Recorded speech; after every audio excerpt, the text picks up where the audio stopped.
I didn't even know Adventists existed until 1990. At that time, somebody that I knew introduced me to the idea. I found out I was actually wanting to go out, and I asked that person and was refused because I asked about a Friday night. And then when I found out that that was the reason, I didn't know anything about it. So I went to a preacher, a pastor that I grew up with when I was a kid. His son was my best friend, and I asked him if he could tell me some more about Seventh-day Adventists, if he knew anything. He said he knew that they had some things in common with Baptists, which is what I was growing up, but they also had some things different. And he said he would do a little research and get back to me, and he did. And when I talked to him the next time, he said, well, they believe a lot of the same things that we do, we meaning Baptists, but they also do some things differently. And I said, oh yeah, like what? He said, well, they go to church on Saturday. I said, why is that? He said, because that's the biblical Sabbath. I said, it is? He said, yeah. And I said, why do we go on Sunday? So he proceeded to tell me, based on the resurrection of Jesus and all that. But that got me thinking, obviously. And so I asked for information about Seventh-day Adventists from this person that I've been talking to. And she handed me a copy of the 27 Fundamental Beliefs. That was my introduction to Seventh-day Adventists. I called, when I put this PowerPoint together, the first thing I did was come up with a title. Before I did anything else, I just came up with a title. And I thought to myself, well, for me, moving to the country is not an end at the moment. I think it's more of one more link in my journey, because as was mentioned earlier, I've lived more than 20 places. I've probably lived 22 or 23 different places in my lifetime. I'm hoping to stay here a few years, to be honest, because if you look at it on average, I have moved approximately every 3 years or slightly less for my entire life. Now, that doesn't sound too amazing until you consider that the first two places I stayed at, I lived for the first over 20 years of my life. So for the last 40 years, I have lived about 20 places in 40 years. So that's an average of moving every 2 years. So that just gives you an idea. But my wife, she's almost always lived away from town. She doesn't really like living in the city, never has. And it took some of her convincing to help me to, be more open to the idea of moving out away from things, because I kind of grew up in the suburbs. And, even though I thought where I initially grew up was country, it wasn't really so much. I was next to a farm, but it was still a neighborhood. So where I am now, you could call it a neighborhood, but we live on 20 acres and we cannot see a neighbor. If you look through the trees, you might be able to see the neighbor's barn, but that's the closest thing. How did I learn about country living? Well, it's a combination of things. When I was growing up in the 60s, I did live next door to a farm. My mom actually was in a large family, and her father had a rather large farm that was divided into pieces, excuse me, for various of her siblings. For approximately 10 years, we lived on a piece of property that was part of that, and then we moved closer into town. So from the time I was 10 years old, I was really more or less living in the city. And then about in the mid to late 80s, I finally decided that it was time for me to move out. This was after I got out of college.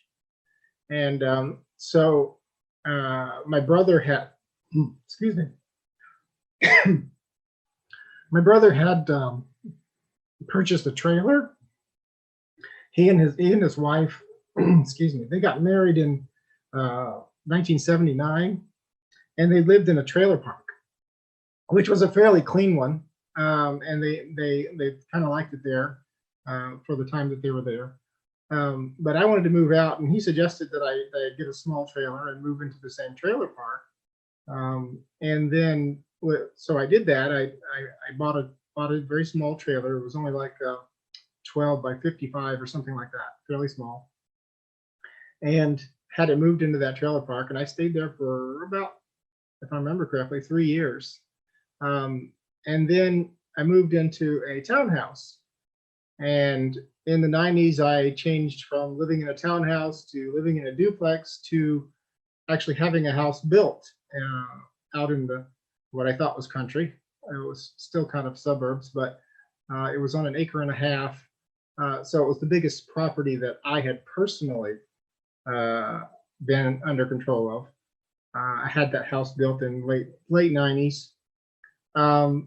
I stayed there for approximately 3 years, but then my job changed and I was driving over an hour to work. So I moved again. And over the years, I moved several times. In the 2000s, I lived in several different houses.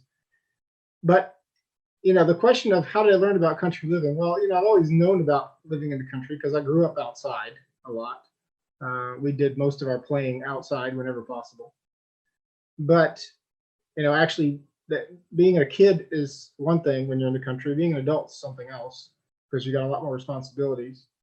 But I was going to church in the city in the 2000s, and there was a time when people were starting to share a video by Mr. Holmberger, and it talks about his journey in the 80s when he moved away from the city. He had this huge house and big job and everything, and he took his family and left it all and moved to, I believe it was Montana, if I remember correctly. And some of you might know his story, but anyway, we watched his video as a group up from the church over somebody's house, and then we kind of talked about it. And we would get together periodically and we would talk about it here, there, and yonder. And eventually, I started to wonder, is this all going to be talk? Is anybody ever actually going to do anything? If this is all that important, if this is so important, why don't I see anybody moving? Why don't I see anybody leaving the city and finding a place in the country? And in 2006, I decided it was time for me to leave Tidewater, Virginia, being coastal, southeast coastal Virginia is where I lived. But I wanted to get away from that area because it was becoming so populated. When I was growing up, there was an area called Greenbrier, which literally was a tree farm. It was a nursery, and for miles, it was nothing but growing plants that they would grow and sell. By the time I left that area, it was nothing but houses and businesses and a mall. The idea of the green part of Greenbrier was gone. And I got tired of the traffic and everything, and I wanted to get away. So I took a job in Central Virginia, and that was the first time I really moved away from Tidewater. And of course, that was a big decision because my family was all still there at the time. My siblings, my parents. So that was a big decision. But that's kind of what I did to get away. Since then, I've moved several different places, and it was later. I think it was like late 2008 is when I met my wife, and she grew up in Stanton, Virginia. Stanton is where the conference headquarters is in our conference. She grew up in that area, but she typically lived in most places away from town. And that particular place, she was sort of close to town, but it was much less populated than it is today. So after we got together, we wasn't too long. We moved into a little house in Virginia that was built in, I think, 1960s. It was very inexpensive. The house sat on an acre and a half of his own land, which doesn't sound like much, but it was surrounded by about 85 acres, and you could not see another house from that house. So we had, from that perspective, we had decent privacy. The downside of that particular location was it was a dirt road. It took us, we had to go down 4.5 miles of gravel to get to the house. And unfortunately, at the end of that road was a dead end where people used to meet to sell drugs, which we didn't really find out until we moved there. But a lot of people would go down the road, and a minute or two later, they'd be coming back. So we know what was going on. So that wasn't really a primo place to be. But while we were there, the Lord impressed my wife pretty strongly that we should move out west. And so we prayed about it, and we started looking, and we actually considered 6 different states. And then we saw this church from Colorado Springs. We saw their online service. I actually took a trip to Lander, Wyoming, and checked out a little church there, a little place there. But we ended up, we decided that we wanted to go see some things, and so we actually made a trip, and we were going to go to Boulder, Colorado, to go there and go up north and look around and see if we liked the area, because my wife's father had previously lived in Colorado a long time ago, so she wanted to check it out. Well, it just so happens that right before we were supposed to go there was a big flood in Boulder, which totally washed everything out. And when we got to Colorado, instead of going north, we had to go south, and we ended up going to Colorado Springs area, and we went to that church. And while we were at that church, we found out that they needed somebody to help with changing their video equipment. So we ended up, long story short, we ended up buying a place in Colorado, about 50 minutes from that church. We went to that church for 1.5 years, and then we started going to a church closer to where our house was, and we served there for another 1.5 years. And then the Lord told us very plainly that we should move again. The way that happened was, I was sitting at my computer one day, not thinking anything about moving, and I heard in my head the word Blacksburg. Blacksburg is a community in Virginia, is an area in Virginia where Virginia Tech University is. But anyway, I'd never even thought of moving to that area, but I heard that word in my head, and I just kind of said, "No, that's interesting," and I, not discounted it, but just let it go and continued what I was doing. About 2 or 3 days later, my wife came up to me and said, "I think the Lord wants us to move to Blacksburg." So I'm like, okay. So we decided that maybe that's what we should do, and we waited for the right opportunity, and the Lord made it possible for us to do that. Helped, one of the big questions that people have is about money. In our case, we put our house there in Colorado on the market, and it sold immediately, which we know was God's leading. Anyway, we moved to the Blacksburg area, not directly in that town, but not too far from it. And we served in the church there in Christiansburg for a good while. And then we served in another little church in a place called Pulaski, Virginia. And then after a couple more hops, we ended up where we are here. So now we're serving in another small church in this area, which is, it's just been interesting, the different places that the Lord has led us to. I will not say that every place I've ever lived was somewhere that God directed me, because some of those decisions were mine and not his. If I'm honest, I haven't always listened. And sometimes I've tried to go ahead of God.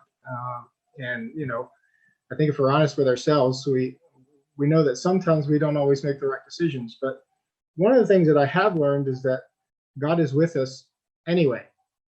He's not going to abandon us just because we make a mistake.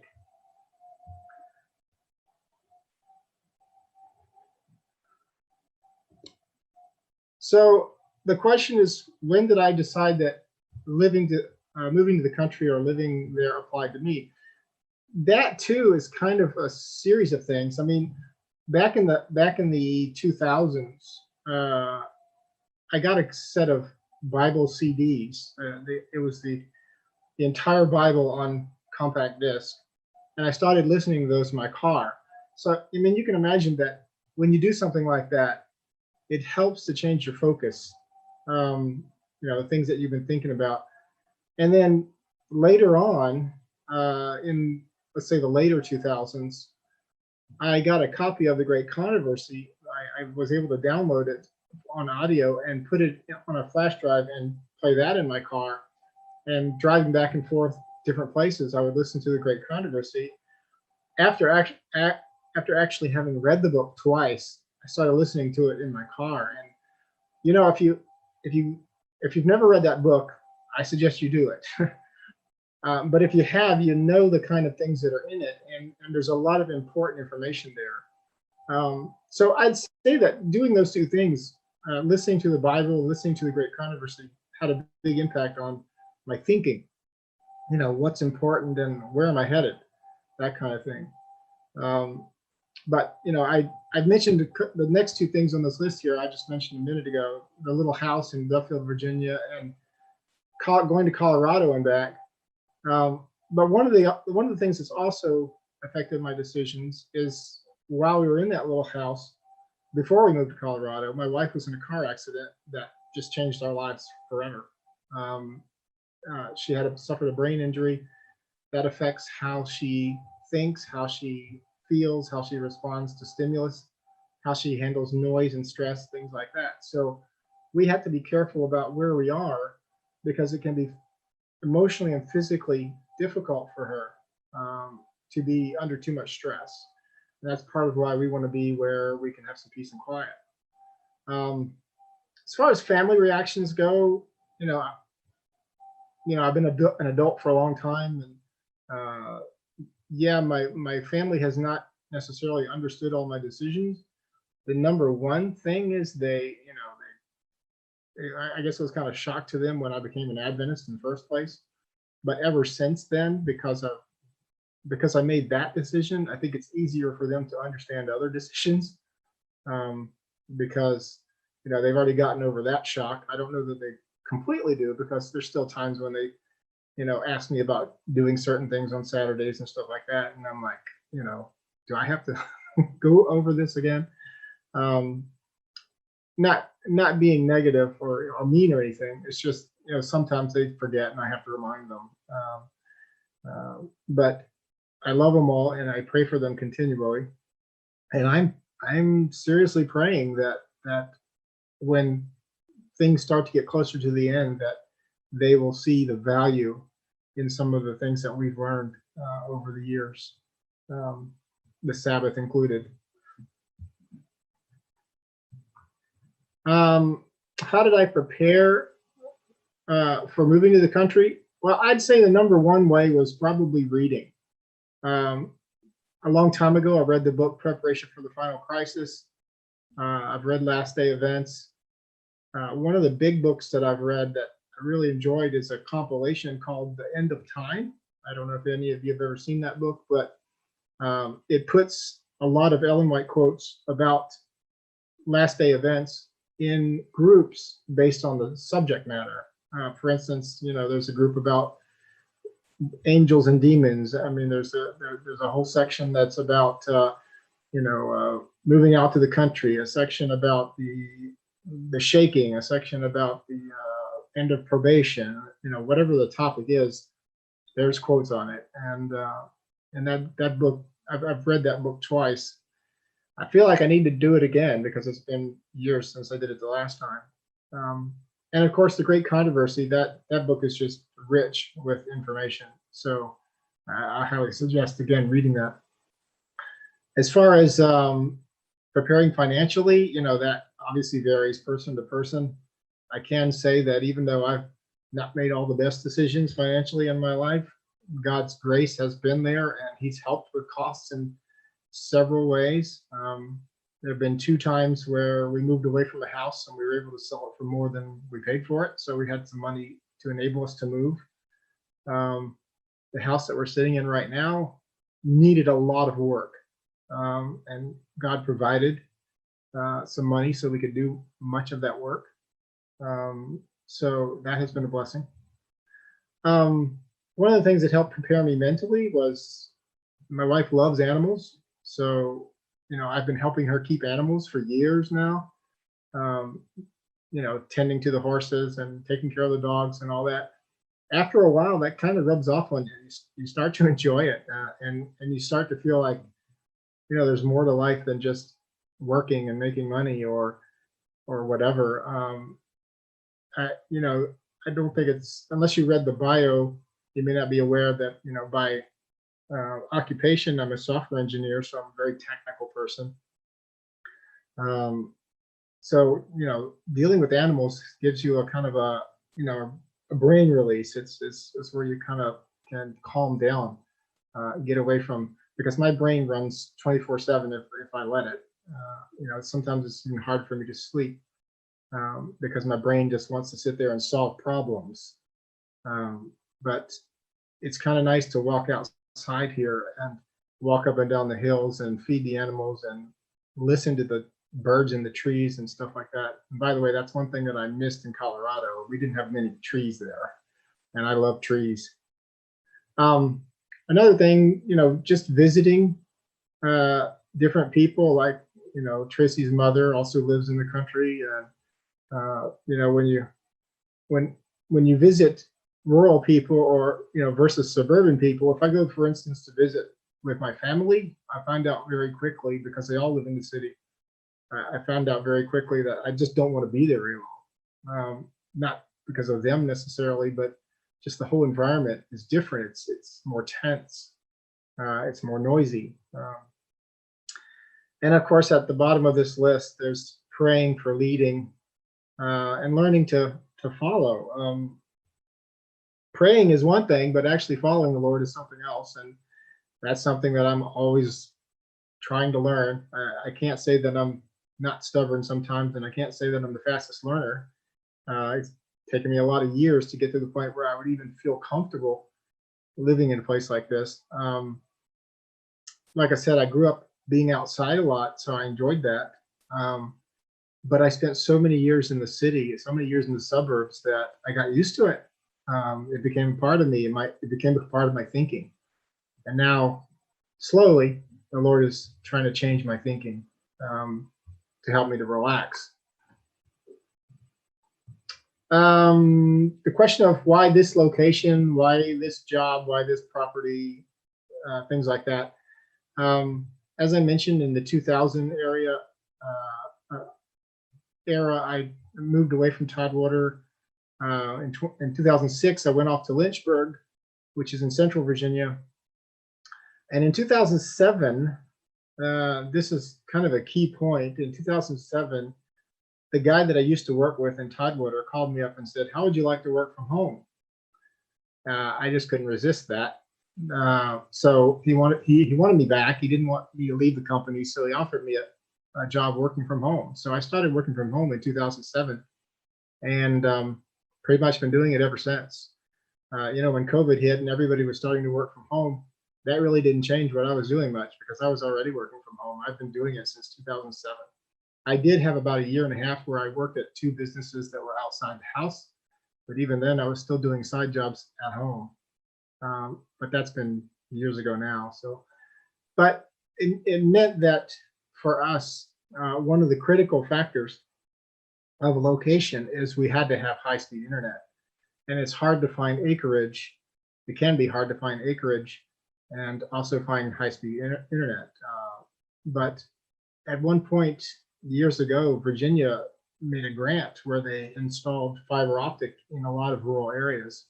From what I read in the news, I think it's something that they're starting to push all over the country, but I don't know how long it'll take to get there. But in the house that we're in now, we live on 20 acres. It's essentially a small farm. Probably used to have cows and other animals on it. Now it has our horses. But we have fiber optic right to the house. So that's what I'm on right now. We also wanted a place that had plenty of space, privacy, hopefully a source of water. And this place does. It has a spring. Actually has multiple springs. Only one of them is used for the house.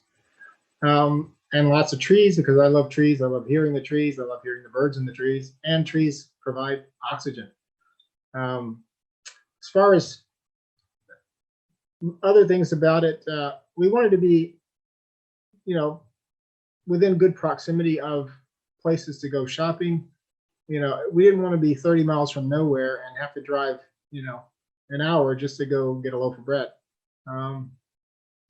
So we are actually only, I think, 12 minutes from the small town that we live in, further from a larger town, but not that far. We're about 45 minutes away from a larger town. But for small stuff and, just going to the grocery store and things, we're only about 12 to 15 minutes away. As I mentioned, we have internet, and we had, one of the things that we wanted here was we wanted fences for the horses, so we didn't have to construct them, because we have done that several times, put up our own fences and even put up our own barns. But this place already had fences, and it already had multiple outbuildings. We have a huge barn, the biggest one we've ever had, and we have a double carport with a workshop over it. And we have another workshop, which I think used to be a hen house, and then we have another shelter that we can park the lawnmower and things like that in. And they were all here when we moved here. So we were very thankful for that. One of the questions that was on the list was what went well and what did not. So I just decided to list a couple of positives and negatives. One of the positives was the house transition. The Lord made it possible for us to get in here. In fact, it's one of the small miracles. For one, houses with acreage don't come up often, and these days when they do, they sell quickly. This house came up for sale, and my wife saw it, and we decided that I should come look at it. And I met my mother-in-law here, because this is about a half an hour from where she lives. And the people that were selling the house, they happened to show up while we were here. So we went down and talked to them. And we talked to them for a little bit and got to know them a little bit. And we decided that we were going to put a contract on the house because it met our needs. So we did that. And then we found out that we got the house. They accepted the contract. The realtor also told us that 30 other families were planning to look at this house, but they chose us because they liked us. And I thought that was a big blessing. The Lord enabled us to get to know them a little bit, to put them at ease that they were selling to somebody who would appreciate it. And I'm thankful that the Lord set up that meeting, because it ended up that we were able to get it. Again, the property met several of our key goals, such as water source and privacy and trees and all those things. On the negative side, the condition of the house. This house was built in 1947. It was last updated in 1975. So it had a lot of problems. Number one, it didn't have a good heat source. It had a coal stove in the basement that was being used as a wood stove, which it shouldn't have been, but it was. And that was the primary heat source for the whole house. There was also a couple of a large baseboard heat in the living room and some can heaters in the bathroom, but that was it. So after we got in here, we hired somebody to come in and put in an actual heat pump. And we've made all kinds of other changes since then. I don't want to go into the list, but in the past year, we have really changed this house and made it better for what we're trying to do with it. I'm not quite used to the curvy roads. I grew up in the flatlands, but my car doesn't seem to mind them, and I'm kind of starting to get used to them. But that's one of the things that I have difficulty with, because so often I round a blind curve, and there's plenty of them in the mountains.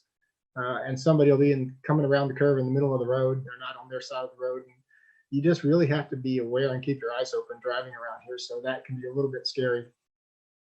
And this particular property is in what's called a hollow or holler if you're from out here, which is a V, kind of a valley. It's a V shape because there's a hill on both sides, front of the house and back of the house, and there's a stream that runs through the right in front of the house that comes from the direction of the spring.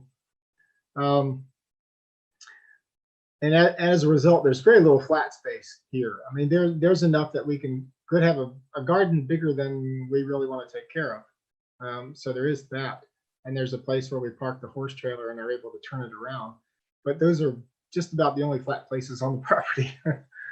And like I said, I grew up in the country where, in the flatlands on coastal area where just about everything's flat. So I was used to having a lot more flat space. And that's not a big negative. It's just something I got to get used to because everywhere I go, I'm walking up and down hills. But that can be a positive because I'm getting exercise too. What about the property, neighborhood, and lifestyle? Well, I've mentioned some of the things already. It's quiet because of all the greenery. It's fresh here. The air is clean. It's peaceful. People do go by on the road, but it's not continual, and it's really not bad. It happens to be a brick house, which means by nature it's quieter inside. So even though one of our closer neighbors has 2 hound dogs that get out there and make a lot of noise, inside the house can't really hear it. And I'm learning to enjoy taking care of the animals and even going to the cistern and checking things and keeping the water going. I have to periodically go up there and clean the mud out of the pipe so that our house has water. And for me, of course, ever since 2007, it's been a big benefit that I'm only 30 seconds to the office. When I walk downstairs to the basement, I'm there. So I don't waste a lot of time driving to and from work, which saves me gas and wear and tear on the car and everything. But I just like working from home because I get to spend more time with my wife and with everything here. So that's beneficial. The last thing that was on the list was, what advice can I give? What can I say to people who are considering moving out to the country? I think for me, as I mentioned, it's been I've been a lot of places in my life, and had some experiences, and some good, some not so good. I think the number one thing is just remember that God is with you, and that if you put yourself in His care, He'll take care of you, even if you don't always do it right. But what advice can I give? I'd say, first of all, adjust your expectations. Be flexible. I would have loved to have a house that didn't need so much maintenance. But on the lighter side, when we moved into this house, well, we used to live in a house that had 8 acres, and the house itself was like 2,000 square feet, which was really more than we needed, but that was what was available at the time. And when we moved in, and that house had no barn, no outbuildings at all. We actually put up some, what do you call it? Fabric shelters, so the horses could have a place to get out of the rain, and we could put hay. So it really didn't have any buildings to speak of other than the house. This place has more buildings than we can use, far more acreage, and the whole thing costs half of what the other house cost. I mean, literally half. So, it's just been a big blessing. So, if you pray, God will lead you to what He wants you to have. But just be open, because it may not be what you expected. So I would say, number 2, pray and watch. It's okay to read and to learn and to talk. All those things are good, but you need to pray about it, and you need to watch, because if God does open up an opportunity, at some point you have to go. I can't emphasize enough, don't go hastily, because I know what that feels like. But at the same time, don't drag your feet either, because eventually, certain opportunities go away. One of the things I'd really like to point out, and Tracy has pointed this out multiple times on her, she has a Facebook ministry where she looks for houses for people, primarily in the Southeast United States. And a lot of people are asking her for help finding places. And she, one of the things that she's discovered is if a good place comes up, it sells immediately now. So you got to get everything ready, spiritually, emotionally, financially, whatever you need to do. Just be prepared that when the time comes that you're willing to go, you got to make a decision at some point. Don't be hasty, but don't be too slow either. Number 4 that I've got here is arrange your priorities, meaning make sure you know what your priorities are. And that can be something that you may not realize that until you think about it and pray about it. You may not realize where your priorities lie. I can say that if you continue to read the Bible, it'll point out where they're wrong. It might adjust your thinking. In fact, that's the hope. That's why we have it. Because I do believe that the whole Christian journey is about changing the way we think, because by nature we don't think correctly. But God wants us to think correctly. And then lastly, as I kind of mentioned, take a step. Even if where you're moving to is not the last place you're going to live, it might be a stepping stone to getting you where God wants you to be. I honestly think that even though this place is nice, it's definitely not perfect at all by any means, but it's nice. And I don't think it's the last place we'll live, because I think before all this stuff's over that we're going through on this planet, God's going to move us again. And, maybe that's out with some small group somewhere. I don't know.